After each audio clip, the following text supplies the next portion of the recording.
Both sides. Congresswoman Yvette Clarke chairs the subcommittee on emerging threats, cybersecurity, science and technology. A lot on your plate, Congresswoman. Did I get it right about this flu thing? You got it right, Drew. We've got a lot of work to do, and in short order. So what is going to be done in short order, and what's going to be done long term? Are you holding anybody's feet to the fire up there? Well, you know, a lot of real detailed information came out in our hearing yesterday. I think both HHS and DHS know the task ahead of them, and we will be following through with our oversight to make sure that it gets done. New technologies must be developed and deployed to make sure that we can get vaccines done much more efficiently and effectively in the future, and the future is now. We're talking about H1N1 today, but we're also talking about seasonal influenza, and it could be other harmful agents that enter into our human stream. So we're looking at really advancing technology. Right now we're in an antiquated mode of doing influenza development and vaccination through egg production, through eggs, and it's ineffective. It's not as effective as it would be if we were to move to cell-based production. Congresswoman, this is what you said yesterday. Our early warning and detection systems were inadequate. Some key planning activities were incomplete. We didn't have a good approach to provide health care under pandemic conditions, and the levels of preparedness for pandemic influenza were unclear.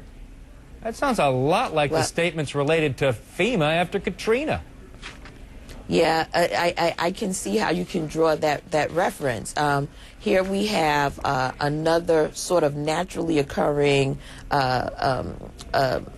disaster, in the sense that, you know, we won't know exactly what a flu strain will be from year to year. We won't know the level of its intensity or what can come about, but we have to prepare ourselves with the appropriate protocols in place, the type of collaborative efforts to make sure that each and every territory and state is plugged in and aware of how they will, one, be reimbursed for the occasions where the Stafford Act may be employed, and that is what has happened now that our president has made this a national emergency.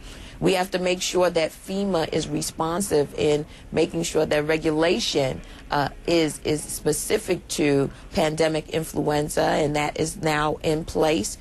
There is just a whole host of activity that we can't be caught flat-footed with, and unfortunately, I believe that we were caught flat-footed on this one. However, I do see through the testimony yesterday a lot of activity that I believe will be productive in moving us in the right direction.